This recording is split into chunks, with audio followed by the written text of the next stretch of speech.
Rod in the S.E.E channel, and yep, we are here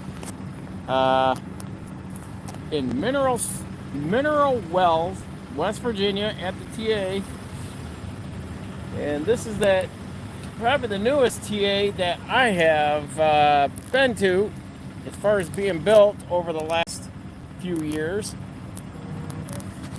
So yeah, so the last time I was here and I did a live, I was in the truck because we had thunderstorms, and then it cleared up much later on. So I'm hanging out, as you can see, off the lift gate, sitting in the chair, and had a snack earlier. So just a drainage ditch back here, but hey, it's peaceful, it's cool, and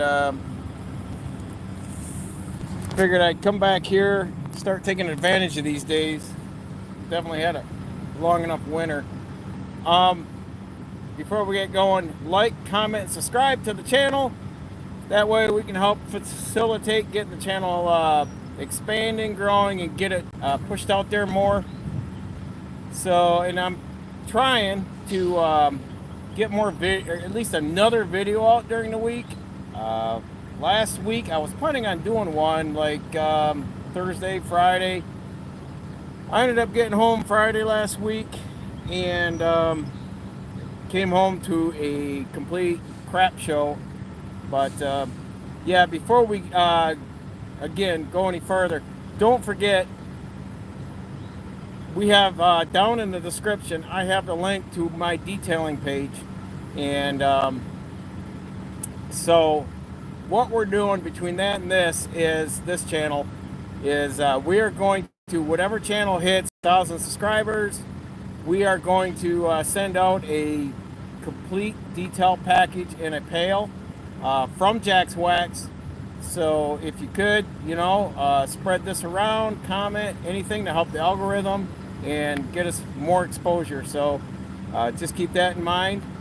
But so anyhow, yeah, I got home Friday morning. The wife came and got me, and I had to beeline home and get the generator out that goes to my RV. It's a big boy generator, inverter, not an obnoxious loud one, but enough I could put it out the back door. I had to plug everything in the house that was food perishable and not spoil. So I got on top of that. It was hot, humid. We had thunderstorms come through, so she lost power probably about 12 hours before I got home, or by the time she came and got me. So I think overall we were just under 40 hours of lost power, and dealing with that Friday with I had water, got a gas stove, oven, gas grill, got a gas hot water heater, so we were able to shower and all that. Luckily I got a lot of cordless through Milwaukee. I got some shop lights and other jazz for the detailing, so we kind of dispersed that through the house Friday night. But went and ran errands, got back, and I had to cut up and break up large tree limbs, branches, and hit the lawn. Figured there's nothing else to do, and so mowed the lawn. So that was an all-day project on the lawn. Pretty much burned up most of my day on the lawn just to get that cleaned up because we are backed up to a wood line, and had a lot of fallen, like I said, tree limbs and branches. And so that was a chore. Trying to go to sleep in a hot, humid house. And the thing of it is I've done it before, but you've got no electricity other than what was running off my generator. So I already had the generator running, 2 huge chest freezers, a refrigerator. We did have one standing fan, but it was like in the center of the house, kind of getting everything just moving air. We had some windows open, but once we went to bed, and the whole neighborhood's dark. No street lights, no one's got lights on, and I'm backed up to a wood line, and I do have 2 fog lights off my back. The one end of the house where there's a shed, I've got floodlights running off batteries and solar panels. But so I ended up being on guard with let's just say we got our our defense tools out to protect the house, because the last thing, when you don't have power and no lights, usually thievery, robbery, looting. So wasn't taking a chance, and had to set the cords up so I could at least lock doors and all that jazz. So it was just a total crap show dealing with that. We did end up getting power Saturday morning, so I was able to kind of hurry up and get things on track and get things balanced out before I got some sleep last night, because I didn't get anything for sleep Friday night, but I got some sleep last night. But I ended up getting up at 4 this morning, jumping the truck, and I made a delivery today down here, southern Ohio, and then I got down here to the TA a little while ago. Got myself ready for the morning to take off, and short run, so it's not going to be a long week. We are starting to see a little bit of a slowdown, but I'm still going to get my hours in per week, and it's holiday weekend coming up, so I had to push off some details, car washing and all that, because of the loss of power. So I was able to get one done yesterday, send that on the way, but I still got two more in the garage, but two more to come to the garage, and I still got that RV. I want to get on that RV down by our camper and get that going. So yeah, hustling all the time, even when I'm not in this truck. So anyhow, I wanted to have a discussion on are we there yet? And it's not so much the National Lampoon's summer vacation, but it's the whole scenario of, since the last administration of February, I want to say it was right around the first quarter of 2022, we started showing negative GDP, what I want to say, around February. But we got, negative inverted yield curve in February of 2022. So the yield curve finally inverted, which is an indicator for negative GDP. And we started from there, and we went, what did we do? 22 months or 2.5 years of negative GDP, quarter by quarter by quarter. But to tamper that, they changed the definition of what a recession is, and through the negative GDP and all that, the last administration. So to fit their narrative and push the agenda they had, to basically, to me, destroy this country, especially with the flood of immigration and all that. And we're paying for that right now in every facet, from destruction of rural towns, big cities, and now deaths and fatalities from trucking. So anyhow, so are we there? Are we in a recession? I say yes, for quite a while. We're seeing stagnant wage increases. We are seeing, and I'm shooting from the hip. I'm putting nothing down in the description. I'm just going off from what I've experienced in the last few years, and my take and how I feel about it. So, because I've been listening lately of a lot of podcasts and a lot of people just talking about, how are people making it these days? Like I said, negative wage growth, job layoffs are ramped up quite a bit over the last year and a half, 2 years. The layoffs have just been going up and up and up. It doesn't show in the data, though you'll hear about all these layoffs, but whether or not a lot of these people that got let go, they could pull early retirement, maybe they got a severance, maybe they turned around and found another job that was, a job, but it didn't meet the requirements of their previous job, their primary job they had. So, and the other thing is now, as of going into this last week or this weekend, what we have is Costco. You take someone like Costco, they are now providing a buy now, pay later program, so to buy groceries. And people have been doing that for like the last year. They've been doing the buy now, pay later, because either they don't have credit cards, or their credit cards are maxed out and they've got no other source of purchasing necessities, such as groceries, um, getting stuff paid for, whether it's utilities, necessities now. They're using credit to cover their necessities. And you see people, and that's what people are saying is, how can these restaurants be packed in, different regions of the country? And they're saying, hey, people are chiming in on these podcasts, or chiming in on economic and financial YouTube channels, and they're like, man, in my town, this restaurant's always packed, especially going in the weekend. How are these people affording it? Well, there are a couple things. They're either using a credit card and they're not going to give up that lifestyle, and or they just are in a position that they make a sufficient enough money that their wages keep them well elevated above the inflationary mark of this increase in the high prices of groceries, insurance, car prices, financing, stuff like that. They can still sustain their lifestyle. But it's, I'm sure it's getting a little tighter where they're going to start really looking over their shoulder. So, person like me, I'm doing well.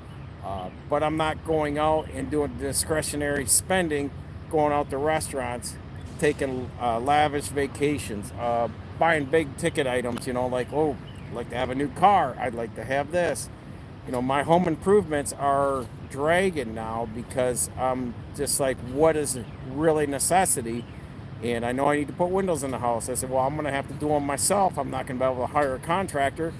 There's not enough gap there for me to justify for that, but I can put them in myself, which means I'm just going to take that time out of my personal when I'm off from driving and doing other things, and fix my own house. But it keeps us ahead of the curve where we can go in the grocery store and we can pay, cash, or through our checking account, debit card, we can buy our groceries and not use an EBT, not use buy now, pay later. So, and the thing of it is people are using that buy now, pay later because it doesn't get reported to your to the credit bureau and ding your credit score. I would imagine they are going to eventually here, and then you got to think right now the United States, and I'm shooting from the hip on this because it's been fluctuating, but it is around, the consumer credit card debt is around $1.3 trillion in this country. People are using the credit cards as of, I want to say, in the last, let's see where we're say halfway through 25, so probably the last year and a half, people have been using credit cards to meet their necessities.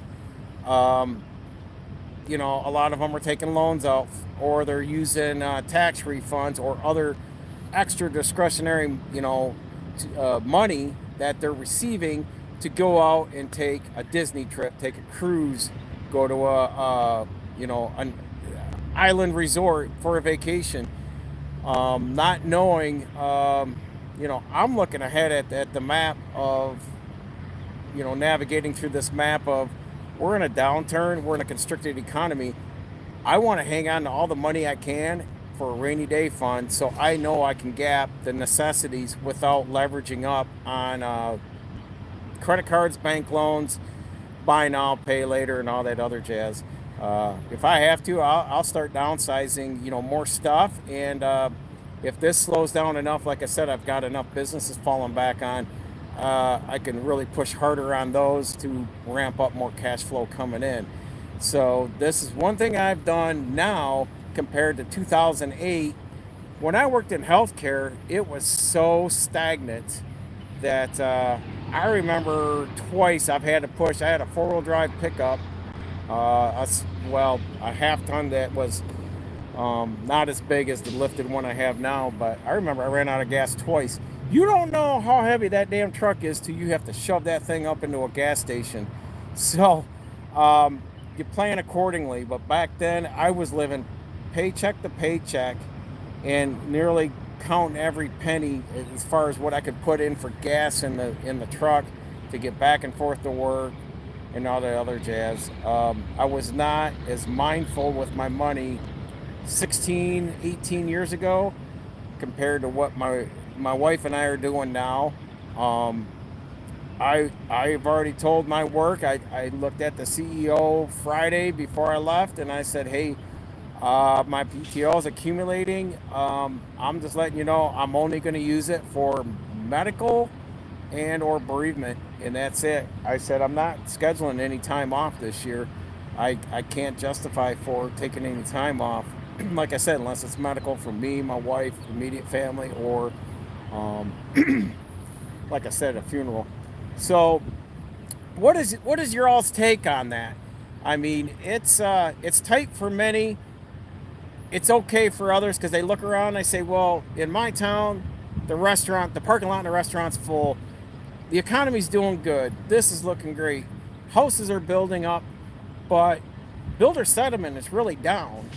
So most of the homes they're committed to, they got to fulfill, finish building out. But they're given huge incentives right now on buying a new home, which makes it more attractive to obtain than getting a house that's, say, 10, 20, 30 years old.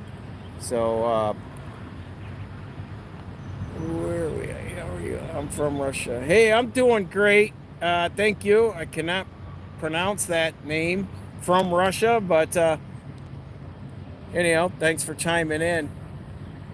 But yeah, so anyhow, we are very, I want to say, staying very diligent with the money coming in and to the money going out. And it's a sit down talk. If I got to go out and get stuff to do any repairs on vehicles or the house, uh, I'm doing the bare, I want to say, I'm doing the bare minimum to, especially on the house, to make it secure, safe, and efficient. To heat and cool. But the car, I make sure it is 110% mechanically sound, so it's safe on the road. And but we do see much, being from West Michigan, there in the Grand Rapids area, it's way more fluent than, say, where we came from on the east side there by the Saginaw area. Uh, there's definitely better paying jobs, better technology, better health care. Um, and that's the one thing between where we came from and where we are is the east side of Michigan, and that really is, there is a difference between the east side and west side. The east side, they put all their eggs in a basket in the auto industry.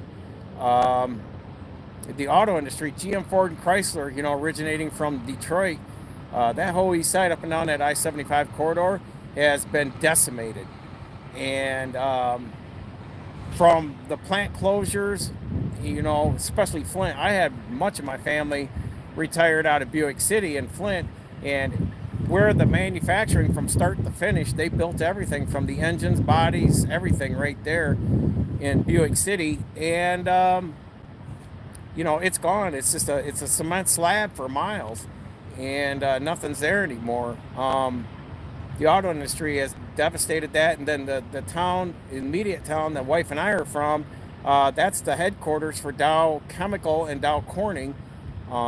They have scaled back, and basically all the locals that built that plant, the Dow family, they're all out of there now. So it's all Indians and Asians running the plant, and or the company as far as the headquarters. Most of the local people are pretty much have retired out or been phased out. Um, like I said, there's no growth over there. Um, I go back and I don't hardly see any new housing being developed because there's no jobs to support anyone to sustain an income for a new home buy. And it's like I go over where I'm at, and it's been around me when we moved in over 10 years ago.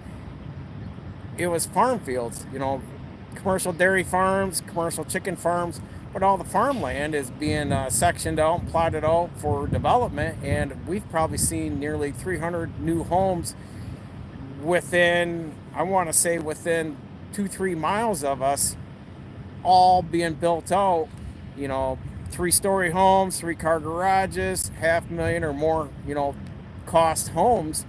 And I look at it at my age and I'm like, yeah, I would like to get out of my home and get something better, but that's too much square footage. It's too much price. It's just too much home for empty nesters. And affordable housing, the builders won't build affordable housing. They said they can't profit off from it. It costs for what they have to do, like a 12 to 1500 square foot home, 3 bedroom, single level. They said they would nearly break even with labor and cost, and they wouldn't have a profit as they would with these new big homes. So I don't know what it's going to take. A lot of folks over the last couple of years have said, government subsidizing, kick in some money to incentivize these builders to build these affordable homes. But, what's the quality going to be like? Because these guys are still going to try to cut corners to still make a little bit more margin on it. So, you live in St. Peter. What state do you live in? I just said there, I am in Michigan, in the United States. Grand Rapids, Michigan is where I originate from. You work on a truck. I used to 35 years ago. I and But as the trucks advanced in technology, I got enticed to drive truck because the wages were the hourly wage was nearly doubled back then compared to what a mechanic was making, and so I just jumped in the truck to keep my bills afloat back then. And but I tinker with them here and there. I do any cosmetic or anything I can do out here on this truck, though this truck is rented or leased. Really don't have anything to do with it now. I do more of my own maintenance stuff at home on my own personal vehicles. If you go to my detail channel, which is in the description, RK Auto Detailing, I show you my Ram truck. And I sat down and I went through it, and pretty much my wife and I built it. It's a salvage title truck. It's been wrecked. We fixed it up, and it's still a build project. There's still more to go. I told her, I said, there's things I'd like to do to that truck, but right now there's one major debt we want to have off our books, so we are more financially comfortable. And once we achieve that milestone, I said I'd like to go back and do some other things on it. But the trucks have gotten more advanced with the IT, and from what I see, they're just it's a lot of just chasing down a lot of wires, getting the laptop out, figuring out where to go, and chasing down. And it's always either a control module, a sensor, or the damn pins in the plugs and wire harnesses that are either not connecting right into the click, or the tip where the wire goes into the Deutsch pin is usually corroded or getting frail, and from years, and they break. I've seen that a lot on some of the trucks I've driven. It's just crazy that one wire goes and it shuts the whole truck down, and it's discouraging to say the least. This truck, as of this year, has got, since I've had it for what, going on just over a year and a half. And this truck has gotten a new control mod for the ABS and traction control. We have put new module, new wheel sensors, the air sensors for the traction control, and a complete wire harness from the module in the dash all the way along the frame rails. So basically, complete new ABS in it.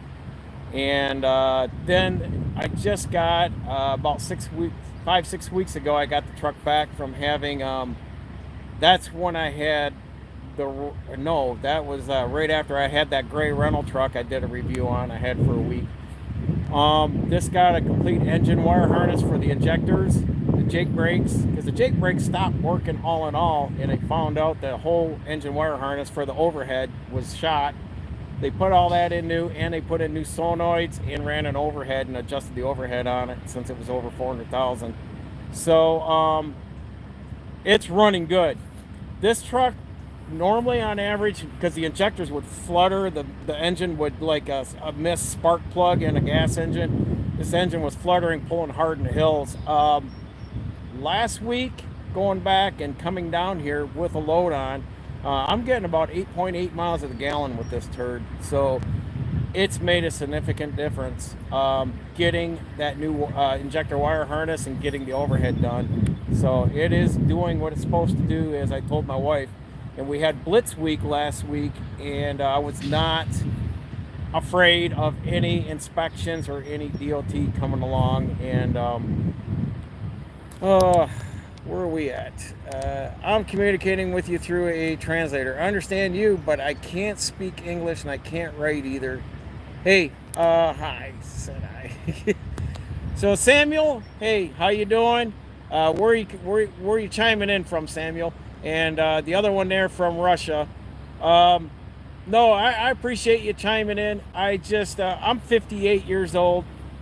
I got a interview, and my wife's in the chat as a moderator, but I want to say it was 2020, the spring of 2020. I did do an interview for Ryder Truck Rental, and the service manager now says he should have hired me because he could have had me groomed in as a tier 3 by now for IT. But I have the mechanical experience to do like driveline stuff, transmission, clutches. I would just have to be refreshened up on the new engines, on rebuild and all that, because that's what I used to do. My first diesel engine I ever rebuilt was a Cummins 903 V8. That was that V8 engine that was in the first year of the TV series Moving On, in that W900. That first season, it was the 903, and I rebuilt one in a Transstar cab over. And my first truck I made money on full time was a Mack cab over day cab with a KTA Cummins 450 horse. So just a little bit in the 13 speed. We all ran 13 speeds in the heavy haul back in the day, but low gears. We ran like anywhere from 440 to 460 gears in those trucks, but we hauled anywhere from 160 to 200,000 pound loads. Late 80s, early 1990s. So anyhow, Samuel, hey, thanks for chiming in. I work in Rush on a truck. We get paid $1,200 per month. Yeah, and I want to say here in America, $1,200. That would probably be for a mechanic on a 40 hours. Person from Russia. A mechanic here in the United States, $1,200 would be about 1 week. So I would say, that would be probably a base average, and but the cost of living here too is probably pretty sky high. I can't say I don't live or know the cost of living in Russia, but here in the United States, I'd say a mechanic usually hovering around $25 an hour. If you're really good, usually $35, $40 an hour. So they could probably do anywhere from $1,000 a week to $1,600 a week, depending on the shop and your experience, to know what you're going to get paid. But most guys get paid pretty well if they're with a decent shop. Most dealerships, I can't vouch for what they do, but a lot of the small independent shops usually treat their guys, if they know they got a good guy in there, they're going to pay them well and keep them there, because consistency of having a good rebuilt engine, a good diagnostic guy on the IT side, they want to hang on to those guys because it's getting harder to get the good experience in. So, but no, hey, good for you. You're working on trucks over there. Now, are you working on over-the-road trucks, or are you working on heavy haul, heavy duty trucks like that do mining work or off-road work in the forestry? So that'd be curious on that. The different types of vehicles you guys have, where you're at, and what's strong in your area to that you work on. Like In the area I am in, we have a lot of over-the-road trucks. Now, if you go out west where the mines are, or way up north in the state I live in, is more forestry, so you get a lot more logging trucks and a lot more wood chip hauling, which I used to do also. But anyhow, but yeah, so I think when I hear people complaining that they can't go out to eat, they can't, they're losing their new car, and I'm speaking of here in America, um, most of these folks, they're out here complaining that, hey, I'm having a hard time with, making the payments on my new car, the new cars are too expensive, and that's a first world problem. And, why do you need 50, 60, $80,000 vehicle, to get back and forth to work is beyond me. The thing with this is we have promoted this as a society here in America. A economical car, say something like a Toyota Prius, which everyone knows the Prius. It's a hybrid car. It's a little shoebox on wheels that gets good fuel mileage. But when the manufacturer is advertising a car like that for $50,000 a year, and people just say, well, I'm going to have to settle for that, and they pay that 50, then the manufacturer is going to look at it and say, well, they didn't flinch at the 50,000, they didn't push back, they're not bitching about it, so guess what? They're going to go for 55,000 and that, for the next generation of cars they make maybe a couple years down the road. The only way to push back to the manufacturing of that and get the prices down is to say, I'm not buying your product, it's too overpriced. And to start pulling back and start going into the used car market.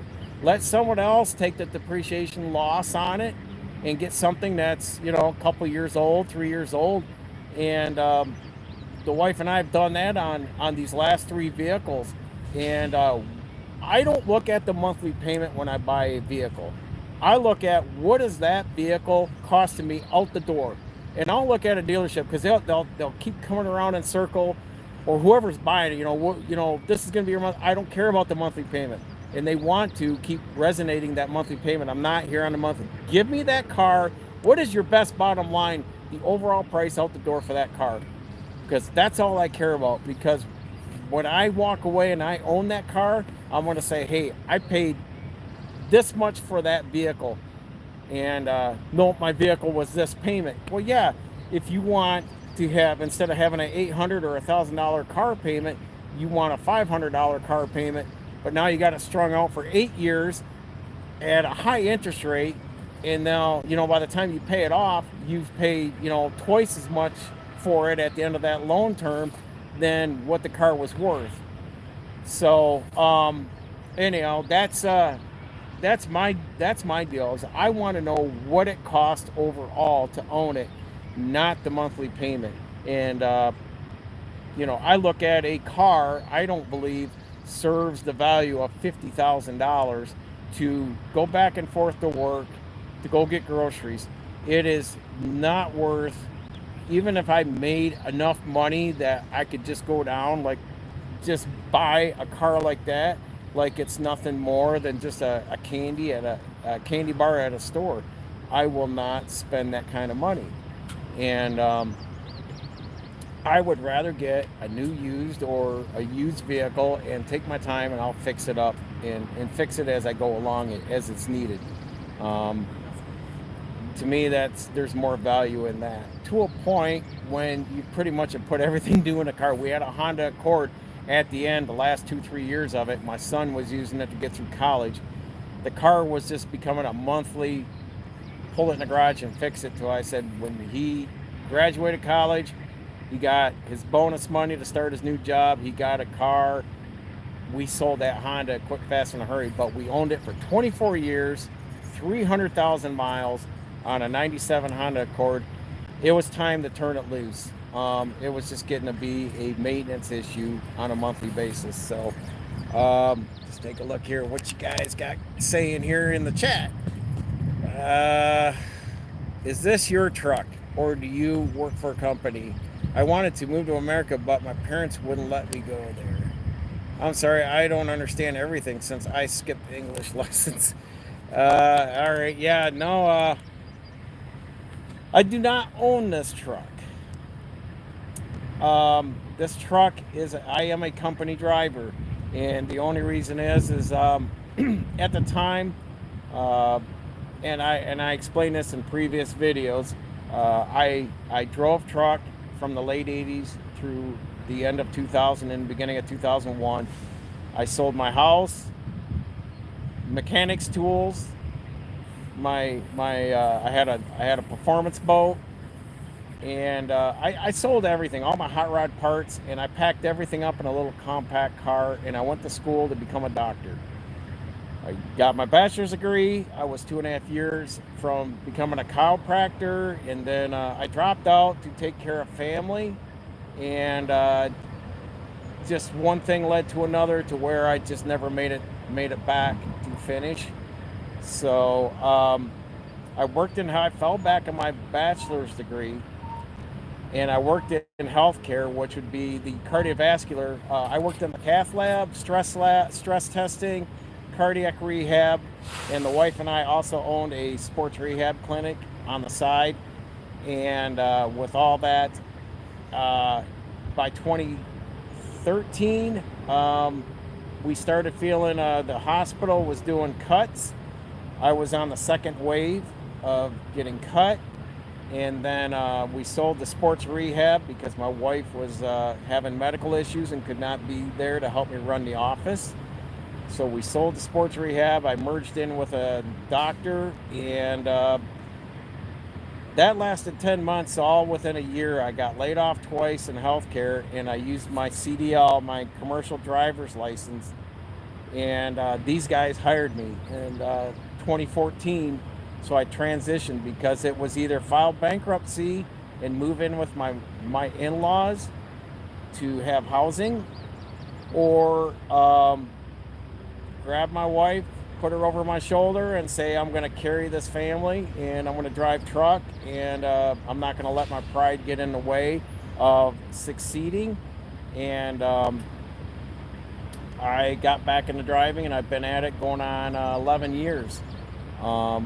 I took a little pause from this company to work for Ryder Truck Rental for a couple years, and then COVID hit, and these guys, I was getting laid off. I was getting the option. Pretty much, I was given two options. One was not good, but these guys were looking for a driver. They had products sitting on the dock, and the CEO was like, "Are you done playing around? I need a good driver to get product moved." He goes, a couple back then. He was a couple weeks backed up, and can you get, I'll throw you back in your old truck, your old route, just go like hell. And yeah, I've been back with them since June of 2020, and been running good. So it'll be 5 years next month. But got a good relationship with this company I'm working for. Um, they got me this truck December of 2023, and uh, wherever they need to send me, whatever they need me to do, I do it. I don't hesitate. I don't argue. I just do it. We haul our own product. We are a private fleet, hauling only our stuff. We don't go out and do third-party hauling or anything like that. So all of our back hauls are our materials to bring back to the distribution center. So good company, small fleet of 6 trucks. So, and I had spoke on that here in America. If you're going to drive truck in this economy right now, it'd be good to get in with a small fleet, or a fleet like Walmart pays well. They've got a good maintained fleet. Ashley Furniture was another one. Um, who was another one? LTL wise, like Estes does pretty good. They pay well. S.E.E. These are, like non-union LTL companies. There's some good companies out there. You got to have the experience to be able to, get yourself in the door of those places. Most of them won't hire fresh people out of truck driving school. But I still, for the person in Russia, I still hold my master mechanics license, from the state of Michigan here in the United States. Since I've kept it active and still hold it since 1989, so 36 years now. And I've been driving truck before America implemented the CDL, so I grandfathered in with the CDL back in 1990. So yeah, so anyhow, well-rounded in this. I also did Caterpillar heavy equipment operating, and I worked on those. I'm a cat guy. I like the John Deeres, of course, the Steigers. In agriculture, my mom's side, they were dairy farmers, so they were into all kinds of farm equipment. And I worked for a farmer for a couple of years coming out of high school before I got into driving, going into diesel school. So even through diesel school, I worked in a farm implement dealership, working on gleaner combines, Alice Chandlers, and stuff like that. My favorite tractor is the Big Buds, the Steigers, Big Buds. I like those big boy tractors. Just one hell of a good machine, more than the John Deeres. But yeah, so that's a little bit of my background as we're speaking here. Let's see, what else we got? I'm just checking the chats here. Do you think foreign countries need immigrants? I don't know I guess if they come in through, if it's your country, a European country, or America, as long as they come in legally through the due process. So, but yes, I think people can migrate from, different countries, but as long as they do the due process, so they understand and assimilate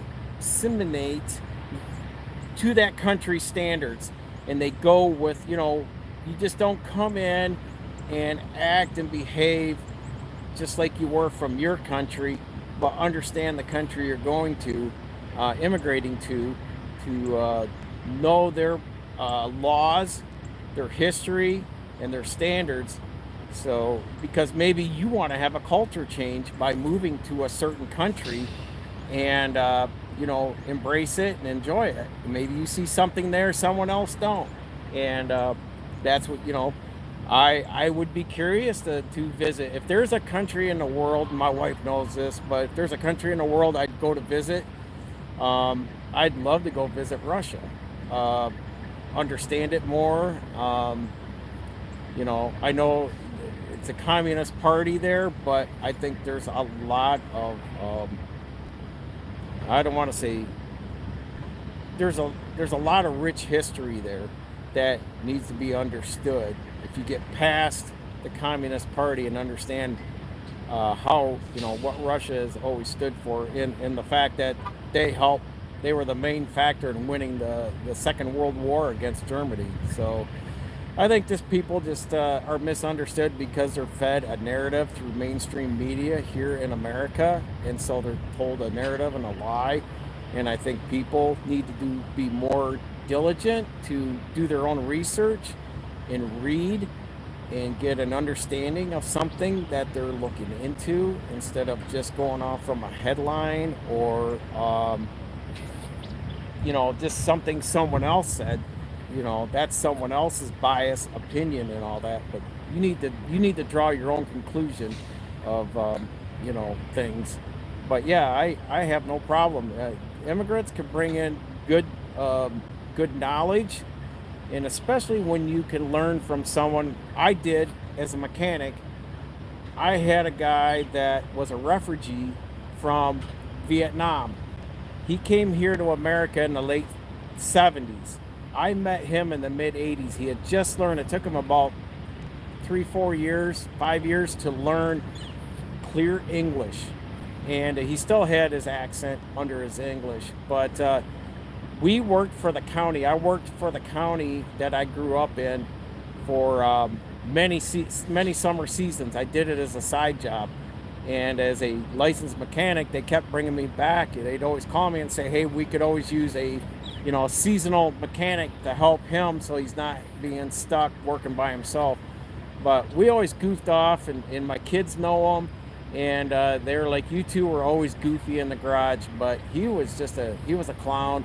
But I learned a lot from him, and I learned a lot from where he came from and how hard he had it when North Vietnam invaded South Vietnam area, and they took over his family's business. They seized it, and they threw him and his family in a refugee camp, and then they ended up fleeing. And he's got brothers and sisters scattered from Australia to Ontario, Canada, and then of course he and his wife there in Michigan in the United States. So I've had the honor and the privilege of working with someone that was an immigrant from the Vietnam era in the 70s. So I don't want to dismiss that, if it's a bad thing or a good thing. I'm just saying, as long as, like he did, the due process to come into a country correctly, that way, you can achieve many great things for whatever you're looking for in that country, and hold a good citizen status while you're there. And we have much to learn from each other from different countries because of different regions of the world and knowledges. So I'm open for it, but I'm not open to leave the door open and just let anybody and everybody run into the country, whether they're felons, criminals, murderers, rapists.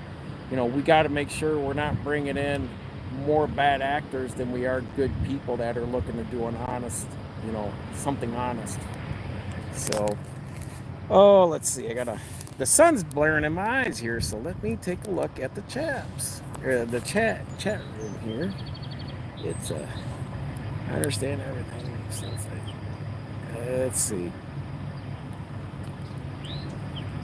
Is it better to join a truck company in America or buy your own truck and work for yourself?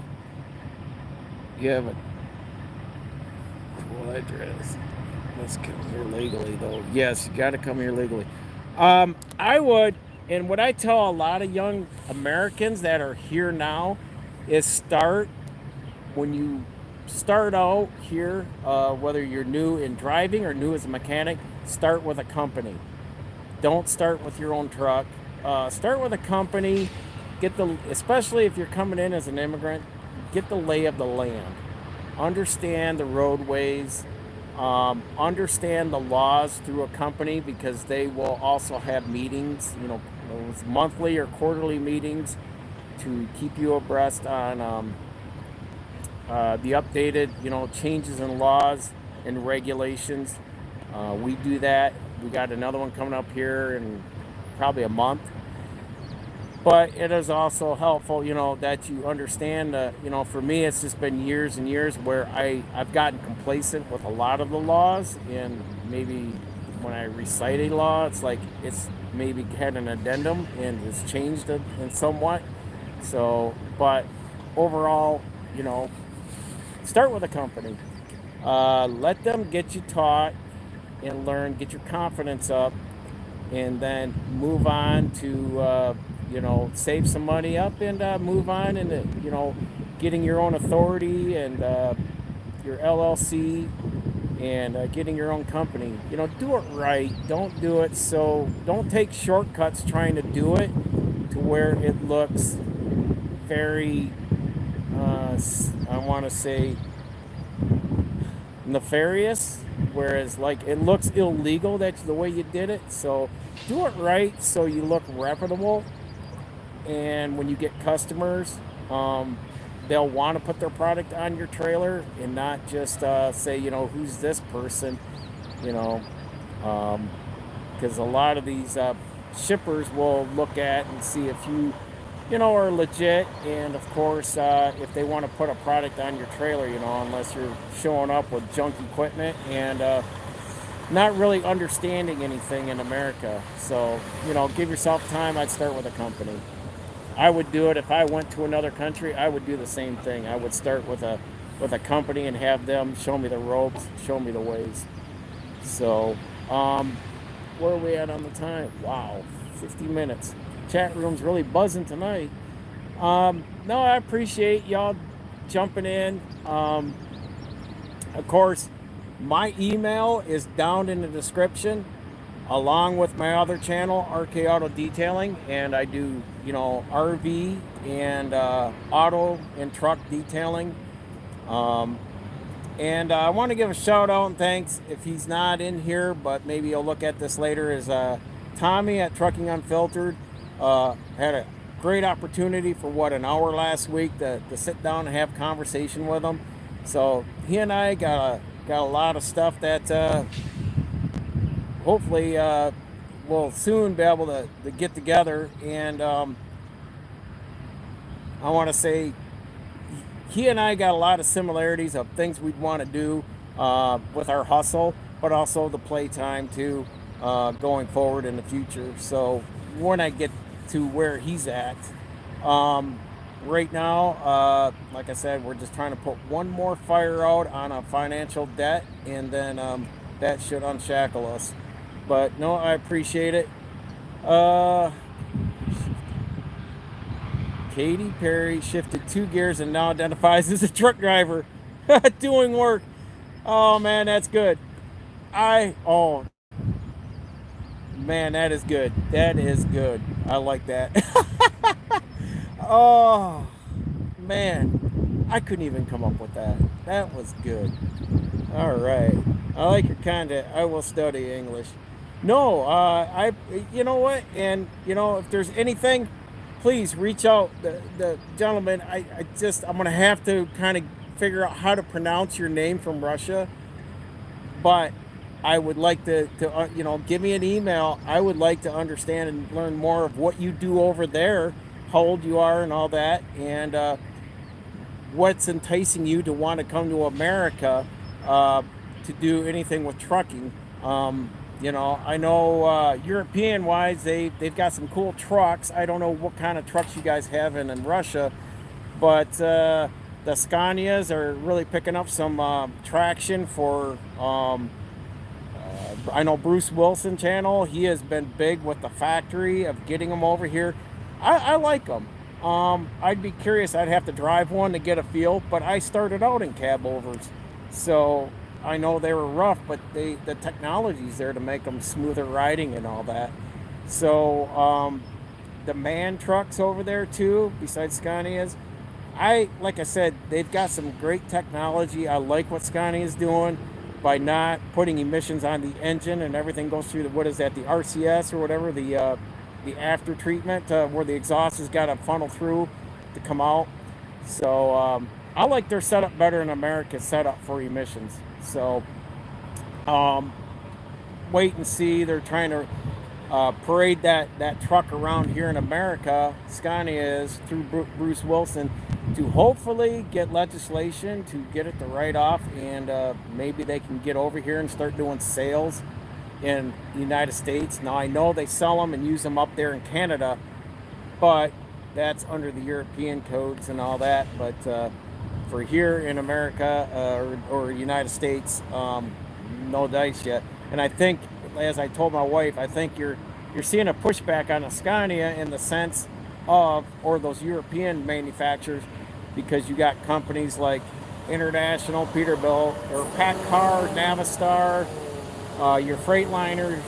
They're pushing back because they don't, that's going to tap into their sales. So you're probably getting some pushback on that besides some other areas. But I think it would probably do some good to get a fresh set of manufacturing into this country as far as like a heavy truck. So, but anyhow, folks, we're coming up on an hour. I appreciate y'all being here. Once again, let me turn you guys around. So this is where we're at, Mineral Wells, West Virginia. Now down here is a nice new W900 here next to me. This is my truck here. So I, of course, got the lift gate out, set my chair out for the night, so it's a nice cool breeze. So I'm not gonna go down by my truck because it's one thing I just trying to be discreet with the company I'm with, and the reason is I don't want for what we do in that. I just don't want to be a target out here. Truck hijacking and loads getting broke into on the trucks are ramping up this year. So especially when the tariffs were really at the height here. So I'm just going to be honest. I just don't want to be a target. So I don't want to have to go out and have confrontation with people if they're, whatever it may be. Now this guy next to me, he's got compact tractors, but he's on a flatbed. So boy, it's like, what's not to say someone just rolls right up and has a portable fork truck and can snag one of those off that trailer. So it's getting to be crazy. But the areas I work in is not so detrimental as if you're in the big cities like Chicago, LA, Atlanta, New York, East Coast cities, Baltimore. You're gonna have, I would not sleep good, if not at all, at night if I was in those big cities, or delivering in those big cities. So I am in a great area, and most of my customers are pretty well armed where I go and deliver to each customer. So they've let me know, and because they also protect their business. So I am not, I can't be. So I just want to make that clear in case employees of our company are watching. Yeah, but you got a tire thumper, you've got other avenues of means to defend yourself. But yeah, so it's one of those as a truck driver, and that's always been going on. It's just when you get into times like this, when the economy is really tight and people are hurting, desperate times, desperate measures, people will try to steal from other people. So you just have to be on your guard and keep your head on the swivel on your surroundings, so people don't try to take advantage of you or rob you. So but no, truck's running great. We had the DOT inspections last week, and I was 110% confident. Nothing, this is the best this truck's been going. Knock on wood. No problems, no issues, no lights on the dash. She's getting great. I'm getting about a mile more to the gallon fuel mileage than I did at the beginning of this year. So the fuel mileage has really gone up.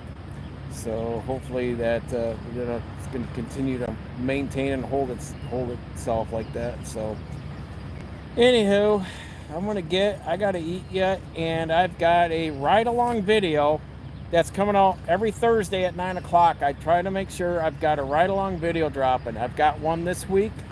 Look for that I'll try to get that out between now and Tuesday, so y'all can see that. And the ride-alongs do a couple things. It allows my spouse to see where I've been, and I can always look back when I'm done driving truck to go back and see the areas I used to travel. But also,